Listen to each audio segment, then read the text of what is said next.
What's up, guys? I have Matt Hughs here from Optimize You, and he's going to tell you everything he knows about steroids. What's the difference between steroids and testosterone? So steroids is kind of a broad term used to describe multiple medicines. You know, a corticosteroid you would take from your doctor that gives you for inflammation or even like poison ivy, that's technically a steroid as well. People assume when you say steroids, what guys do in the Olympics to get big, which is an anabolic steroid, which actually is testosterone. Testosterone's the same thing, but you know, there's different ways to use it. You can use testosterone, which is an anabolic, but we use it more for a replacement type medication for somebody that's doesn't make enough anymore, or is low, or has symptoms for whatever level they have. But most definitely, if you take a significant amount of it, it makes you bigger and stronger, but it gives you a bunch of side effects too, which is where all the negativity comes from with it. So I'm like, hey, I want Decadurable, and I'm told I can't prescribe anabolics. And I'm like, well, isn't testosterone anabolics? So what are those negative side effects? So testosterone, the ones that we do, the ones that clinics do, you know, they're more like as close to as what your body produces. The others are synthetics. Sometimes they're almost stronger or too strong, and they're going to give you higher blood pressure. They can make you retain water. There's certain ones that mess with erectile dysfunction. They throw your estrogen up and down, which estrogen's a whole nother side fight, people, whether you should block estrogen or not. But when you take a significant dose like those, it raises it really high, and then you can get the gynecomastia, mood changes.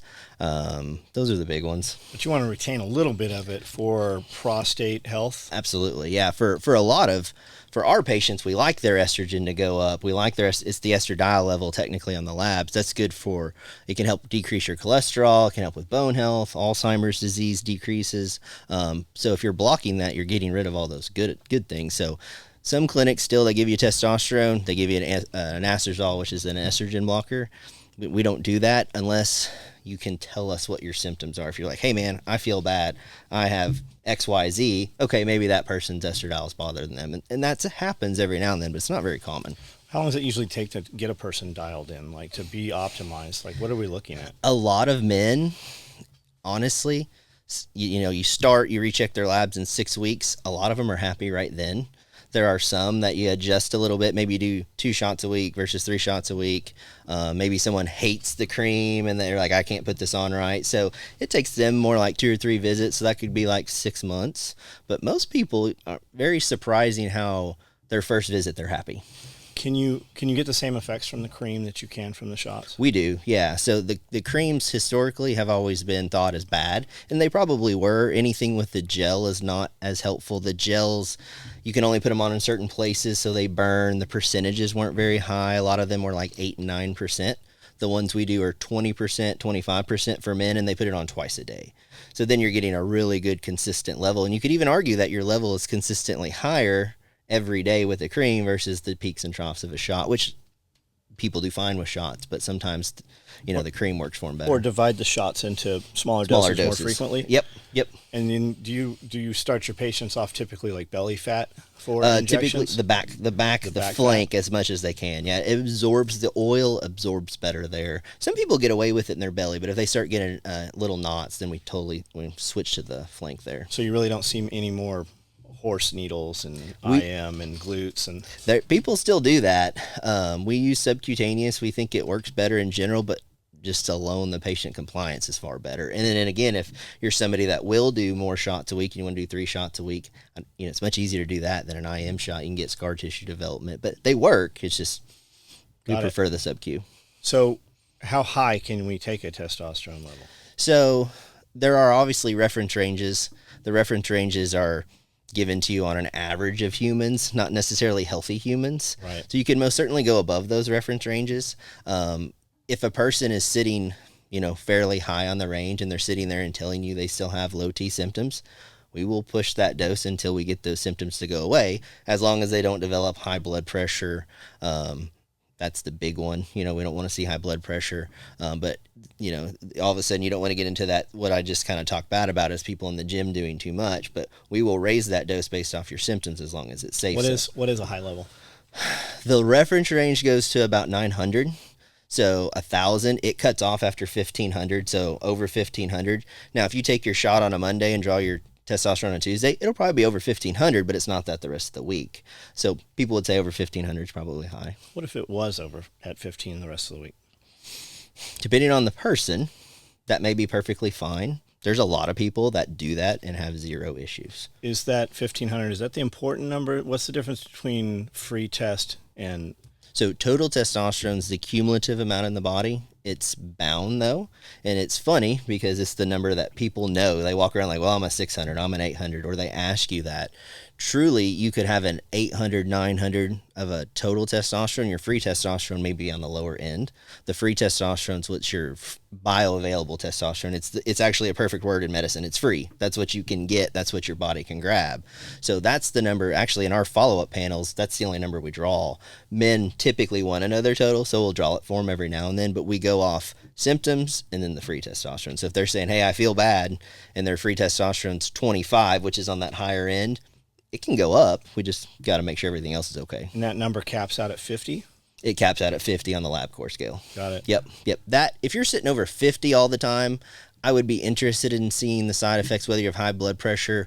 One of the other ones I forgot is your red blood cell counts can go up pretty high. Mm-hmm. It's fine for them to go up, but if they get real high, again, symptoms, blood pressure, that kind of thing. And we want to donate every 6 months? You don't have to donate every 6 months. You can. And that's not a donate, right? That's a therapeutic blood draw. Most people, it's a therapeutic blood draw. You can go to the Red Cross, which is great, but you have to jump through the hoops sometimes. They seem to get kind of pissed off when you donate high iron blood to them. So you get sent away. People wait a long time, then they get sent away. So it's probably better to use like a blood insurance, or a lot of our clinics can do it for you. But if you're, there's hemoglobin, hematocrit. If your hematocrit's getting over 54, and everybody does this differently, but that's kind of an area you may want to consider a donation. Or if you're bloated, or you're swollen, or your blood pressure's up, then you definitely want to donate. But there's a lot of people that don't have to donate at all. So tell me about peptides. Where do peptides, what are they? Where do they fit in? Peptides are more like they're a small portion of other medications, and there's a bunch of peptides. We don't do as many as some other clinics. We've pick certain ones to work with. Most all of the ones we use are FDA approved for something, and some might from real laboratories, yes, from real pharmacies somewhere. So Somorelin is a IGF peptide. It's a small portion of human growth hormone. All of the peptides you read that are human growth, they're just a little bit different, but a lot of them are for recovery, sleep. They help people get better quickly after workouts, maybe put on lean muscle. They do help you lose weight if you're trying to lose weight. That's the biggest one we use for performance. People know some as like IPAM and whatnot. Those exist too. Similar to Sumarelin, but the Sumarelin has a better effect with a longer acting growth release? Yeah, we think so. And then again, it's got the FDA approval. IPAM works fine, but it's not FDA approved, so we shied away from that one. They're safe, but if somebody wants to say, hey, you gave me this medicine FDA approved and I had a side effect. Got it. And then there's something else you can stack with it to extend it from a 2-hour to a 4-hour range? Yeah, there's a couple medicines. There's AOD, which is another peptide, and then CJC. CJC. That's the one with IPAM. Yeah, that one's stacked with it a lot. The other peptide, semaglutide's the weight loss medicine. I think everybody at some point has probably heard that. Heard it, especially now. They're talking about giving it to school kids. Yeah, so it's a peptide. It's actually, most people see it as just a medicine. It's FDA approved for weight loss. It's FDA approved for diabetes. If you can get it through your insurance and meet the criteria and they have it in stock, that's the best way to go. It's very affordable. Problem is most insurances don't cover it still, and it's not in stock very well in the brand name. So we do a generic compounded formulary, and we can do it for we make sure they're a candidate, but just about anyone can do it, and that's the biggest peptide probably everywhere right now. How close is the Sumarelin to actual growth? It's a small portion of it, so it doesn't do near, people have a negative connotation with growth hormone. At higher doses, it's not good for you, but at small micro doses every day, it's fantastic for you. It doesn't work as well as that, and the price is significantly different too. Yeah, it's a difference of $3,000 almost per month. Yeah, so I mean, we've got it to where you can probably do it for $1,000 a month now, human growth hormone, and it's tricky to prescribe that though. You can't off-label prescribe that, so you got to do some testing with your labs. Whereas the Sumorelin's $250, $200 for 3 months, depending on your dose. So significant difference. So what else should be on the radar once we're in that program? If the funds are available, what's the next step in that? What's the evolution? So yeah, I think you get your hormones checked. obviously those are your best bang for your buck. You know, people that want to lose weight, having trouble, that's there. It can make you stronger. Libido, it kind of checks a lot of boxes. Females, their hormones, estrogen and progesterone and testosterone. But after that, definitely the peptides. You know, there's a little extra. It depends on your goal. If you're a gym person and you're trying, you know, to recover better and whatnot, then you want to ask about those recovery peptides. If you're wanting to lose weight, there's no wrong time to ask for the semaglutide.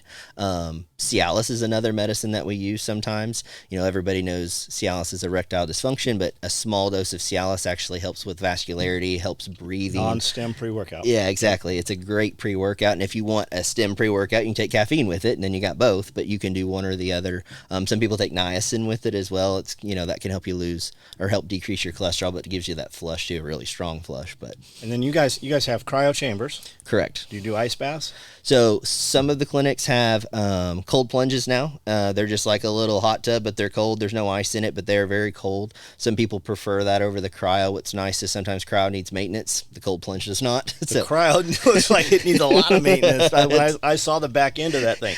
Yeah. Tell me why I should do cryo. So cryotherapy, I mean, it only takes 3 months of your time. Or 3 minutes of your time. I'm sorry. Your life. Yeah. And then, you know, it's one, it's a cold therapy. So everybody knows colds helps decrease inflammation, can help with recovery. But, you know, when you're in that machine, it triggers almost your fight or flight response, and it triggers all those inflammatory cytokines to be released. You know, you almost get a little bit of a high when you come out of it because you feel better like right then. People assume since it's cold, you can't go to the gym right afterwards, but you actually can get in the cryo and go straight to the gym, and you'll perform better because you're kind of, you know, you've got all those things going for you right at that time. But if you do that on a consistent basis, you get those benefits over the long term. And it's real? It is real. Yeah? Yeah. My favorite thing that happened actually a couple of weeks ago, there was a basketball team that came in, and one of them needed to do it. She hurt her back. And like we let them all do it. You know, it doesn't take very long. It doesn't cost us to have the machine on. I was like, everybody can do it. There's not a consumable to it. Yeah. So they get out and like, they're all kind of laughing and giggling. And I didn't notice it, but someone's like, do you notice that? I was like, I just did. Like, they were all like, we're just generally happy. I was like, one of them said, I don't know why I'm laughing. Wow. I actually had never noticed that before, but there is an immediate, you can tell it does more than just cold. So I am excited about the hyperbaric chambers. Okay. And you got 3 of them, right? Those are not in my Nashville area. Those are in Jerry's territory. They're in Paducah. That's my area. Yes, that's so where I go. That'll be you. All right. Yeah, but I don't know much about the hyperbarics yet. But we have a nice, perfect room in Brentwood to put one. So okay, tell me about red light therapy. So red light therapy is kind of new to us as well. So we used to always have red light just in the sauna, but now we have big, tall red lights for the full body, and they help with inflammation. They're really good for people's skin, just collagen health in general. But there is, you know, indications for chronic pain relief, that kind of thing. So it's some people will get in the cryo and then turn around and our red light's right there. You can do the red light right then. Or people that love the sauna have the red light on in the sauna. It's not as good of a red light. It's not as strong, but it serves the purpose. And you're in that sauna for 30 to 40 minutes, so you can easily do the red light. People start at red light therapy like 3 to 5 minutes. So the red light sauna therapy, it's a different spectrum though, right? It's not as strong of a spectrum. Yeah, the machine that we have, and I think most of the clinics have now, it's on the higher end. So we have a sauna. Okay. The same thing you guys. Yeah. Not the one with the exercise bike. Okay. A little smaller. And then I bought a Mito. Okay. Because I saw Jerry had the Mito. Yes. And I'm like, whatever. Maybe there's something to this, right? So I sat.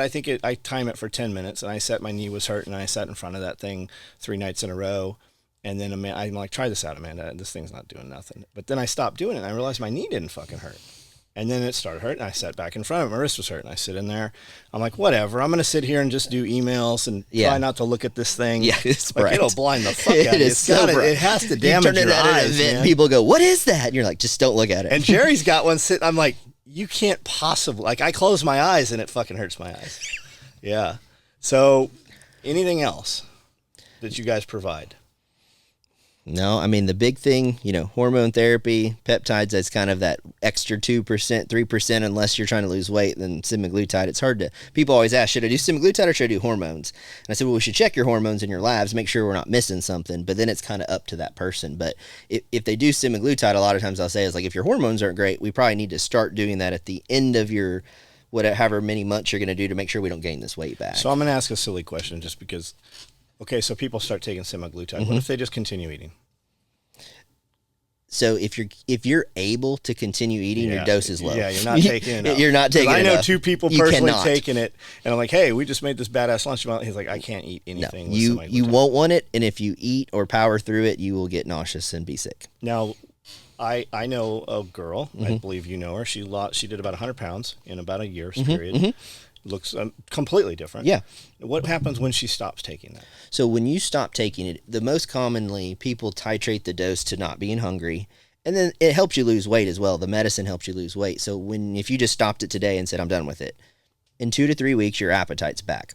All of it. But we're hoping for a lifestyle change. You have to. That year form. Yep. So I tell people to taper off of it to let your appetite come back slowly, but you've got to have a plan. It's just like it's just like any diet. You had a diet. Are you going to keep doing it, or what are you going to do now that you're done? Are you going to work out? Did you fix your hormones? Did your knee surgery go well? Did you did you have a problem? What made you gain your weight? Now fix it. This medicine will get the weight off you, but it's technically not a fix. Now some people will stay on a maintenance dose, a small dose to curb their eating, maybe keep their A1C down if they're diabetic. But that's a financial thing to stay on it forever because it's not cheap. But to take it for 3 months, it's affordable for a lot of people. But you've got to make that choice. Are you going to keep using medicines? You're going to hit the gym? Did we fix something else? But that's the big catch. But you don't gain your weight back just because you stopped it. It's because you didn't change anything, or you went back to 3 meals a day and dessert. Right. So I find like when my testosterone's low, I don't sleep. Like when I'm right on testosterone, I get economy of sleep. When my head hits the pillow, I'm immediately asleep. Gotcha. And especially like people like, oh, it takes a while to build up. I'm like, no, I can't lay on my stomach because my dick is fucking gonna break. It's so hard. I know when my testosterone's right, and I just wakes you up. I sleep all the way through. Right? Yeah. I can run. Really, I can run well on 5 hours of sleep when the testosterone's right. I think that younger patients, unfortunately, guys in their later 20s and early 30s have bad testosterone scores now. Sleep, if you can ask them, are you sore after the gym? And do you sleep well? If they say no, or I'm sore, obviously the first one, and I don't sleep well, they probably don't have a very good score. Or they're at the low end already. So we've had guys come here. Yeah. And they're like, holy shit, John moves so fucking fast. I'm like, well, there's a lot of chemicals, right? There's a lot of support there. Yes. And I'm like, we got a guy, you should go get your blood work. And we've had guys that have like their test levels are 17. Like, yes. My fucking 18-year-old daughter's got a higher test level than That's that. right. That's right. So, and there's a lot of that, man. And, it's very common. And when we see them, right, they can tell you whatever they want to tell you, and we see them for 8 hours, but we don't know what the input is those other hours. Yep, exactly. Right. Yep. So what's next? I mean, every time I talk to you guys or Jerry, like it's bigger and bigger. How many shops are there right now? There are 15, but I believe a clinic in Owensboro opens tomorrow, Monday maybe. So that would be 16, I think. I know they're looking in Florida and then hopefully North Carolina near Fort Bragg. Those are the ones I know of, but there's probably more. Dude, we have these conversations almost every night on Live Feed. And, because I just walk around the shop and people know there's a gym here, and they just have this perception. The story they weave in their head is always better than the real story. Absolutely. What's your max? Well, I'm sure yours is higher than mine. I promise you, whatever you think's happening. But we have the conversation all the time. Sure. We put your guys' cards in every order we ship, and that's 200 to 400 I have a new box for you today. Good. And then, constant guys want to talk because it's just been such a taboo thing. It's just been drilled into them that it's bad for them. And when they talk to a normal doctor, they're not having it. My doctor, Dr. Barry, is here. Okay. And we were running pellets, because that's what he had. Sure. It's absolutely crazy in Tennessee that when I go to a Tennessee doctor to get testosterone, the doctor has to hold the testosterone and you have to go in to get a shot. Yeah. But I can cross the border to Kentucky and FedEx will just bring the shit to me and give me as much as I want. It makes no sense whatsoever. There are not many things that make sense with the state. Every state's different, depending on the medicine, the pharmacy, who has it, who said you could have it. Have you guys delved into neurotropics at all? Do you know anything about that stuff? I'm sure Jerry has, but we don't do any of that at our clinic currently, Sure. but I'm sure that will be a thing that, or I would imagine something we look into. Tell me about D3. D3. Vitamin D. So the majority of people are low. We used to check it on the initial lab panel, just standard, but everybody was low. And even if they weren't low, the range, I think, is 30 to 100. No one was near 100. And I started out working in the Clarksville clinic, and a lot of those guys are in the military.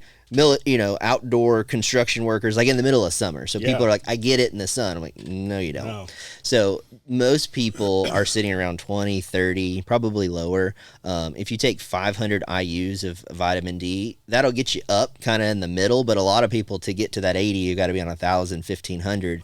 Depending on where you read, you may not get the good benefits. It's a precursor to hormones. It can help with energy. It can help with sleep. It's just not as strong, but it's a good building block. And if you're not near 80 or 100, it probably doesn't do much for you. You heard of Rhonda Kirkpatrick? Uh-huh. So she will tell you that it's not even a vitamin. It shouldn't even be called a vitamin. It's a hormone. Yeah. And I take 3,000. Yeah. And I know people, like I actually know people who were taking 1,000 and Yep. then looking at it on blood work every couple of weeks, and it wasn't changed. It didn't do shit. It's crazy. Some people get lucky and it bounces up pretty high at those first couple doses, but it's not very common. And a lot of people don't stay on it. Yeah, it's right by the bed. I take it every night. Yeah. Well, man, thank you. Yeah, appreciate it. I never know what I don't know, and I'm able to do what I do because of the relationship that we have with you guys. It's worked out well. It has, man, and I feel it. Actually, I'm 52 now, and I'm Good. moving faster right now than I was when I was 45 for sure. So thank you, man. Yeah, I appreciate it. We appreciate you having us here today. Yeah, absolutely. Thanks for coming on, Yeah. man. Man, I'm talking about realest, one of the realest to try. My